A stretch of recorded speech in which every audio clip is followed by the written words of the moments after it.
بسم الله الرحمن الرحيم. الحمد لله رب العالمين والعاقبة للمتقين والصلاة والسلام على نبينا محمد وعلى آله وأصحابه أجمعين.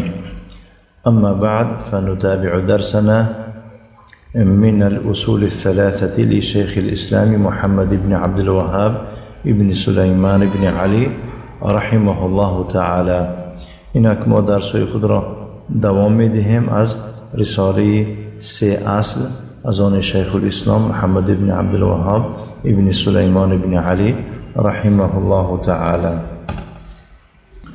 أخذ على هذا 10 سنين يدعو إلى التوحيد، وبعد 10 عرج به إلى السماء، وفرضت عليه الصلوات الخمس،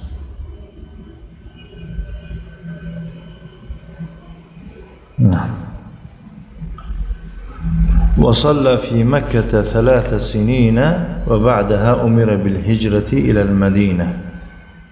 والهجرة الانتقال من بلد الشرك إلى بلد الإسلام، والهجرة فريضة على هذه الأمة من بلد الشرك إلى بلد الإسلام،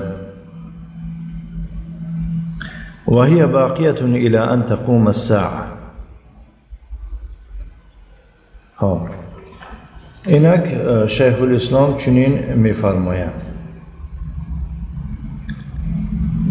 أخذ على هذا 10 سنين يدعو إلى التوحيد. بدین منوال پیغمبر صلی الله علیه و آله و سلم یعنی به همین اسلوب مردم را 10 سال به توحید دعوت کرد. مردم را 10 سال به توحید دعوت کرد.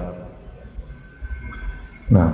و بعد 10 عرج به إلى السماء. و بعد از تمام شدن 10 سال، او صلی الله علیه و آله و سلم را به سوی آسمان فرا خوانده شد. فهمیدید؟ با سوی آسمان او را برداشتند. البته بین علما یعنی که چه اختلاف است، یعنی انیق کدام وقت.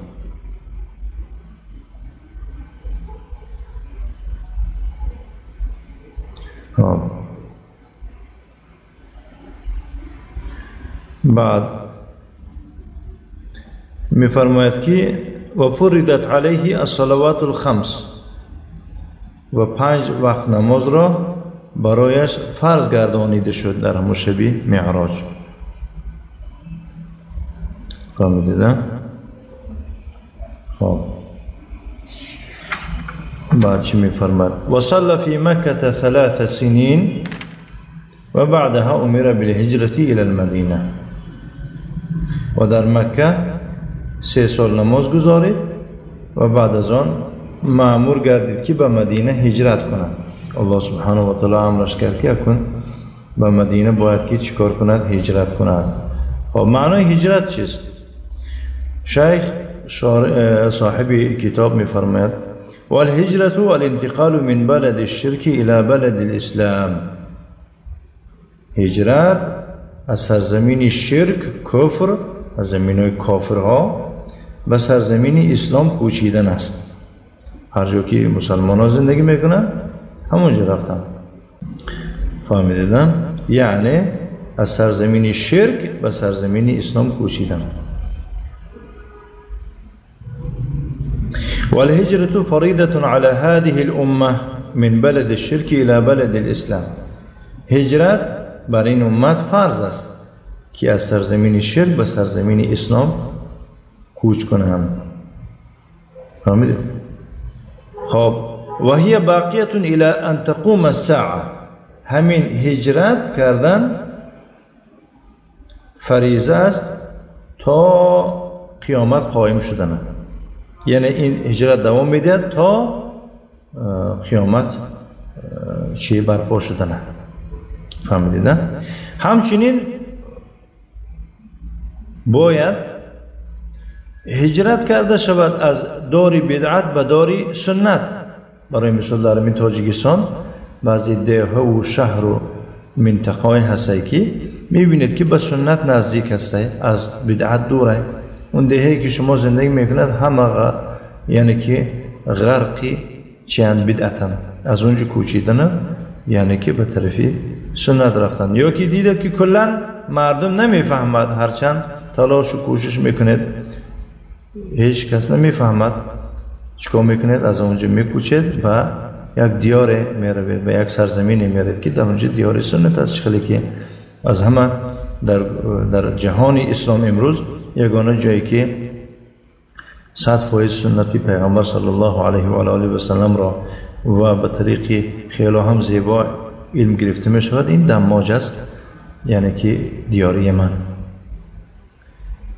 فهمیدین؟ خلاصه یعنی که از داری معصیت به داری طاعت رفتن، اگر بینید که واقعا شما اهل سنت و جماعت هستید و رعایت کنندی عقیده سلف صالح باشید و بینید که همین مثال گیریم سطر در خاندان شما هم اومده رسد، یعنی که سطر خانواده شما رو ویران کرده، خواهد طرف حکومت و طرف کسی که نباشد، و شما یعنی که ویرا نصیحت کنید که مونید خیلی دختر چی من درس خواند، یعنی که آیلستان بیم الان سطر و پوشانده گشته توانید هیچ کم نداره زندگی کردن در برابر این. انشاءالله دیگه خیشتوار دعوت کردن میگیرد، دعا میکنه در حقی کسانی که در راه برایت هستن الله سبحانه و تعالی هدایتشون چیکار کنه، زیاد کنه.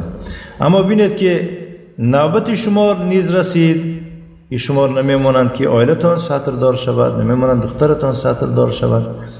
خب بعد از آن چیکار میکنید؟ شما نیز هجرت میکنید، شما نیز هجرت میکنید. خصوصا علم ندارد، زیر فشاری بی علم ها و صوفی و شیعه و دیگر یعنی که بسوادان ده حیث چی میشد؟ ایمانتان ضعیف میشد. بنابراین هجرت کردن ضرورت دارد برای حمایه دینتان، برای حمایه ناموستان. تا همینجور انشاءالله کفایت میکنه. در آینده بعد یعنی که دلیل هجرت میگذاریم و در شأن این آیت، تحت این آیت امام بغوی ابو محمد الحسین بن مسعود الفراء البغوی صاحب علوم و چی گفته است میگذاریم. و صلی الله و سلم علی نبینا محمد وعلى آله وأصحابه وسلم تسليما مزيدا وجزاكم الله خيرا وبارك الله فيكم.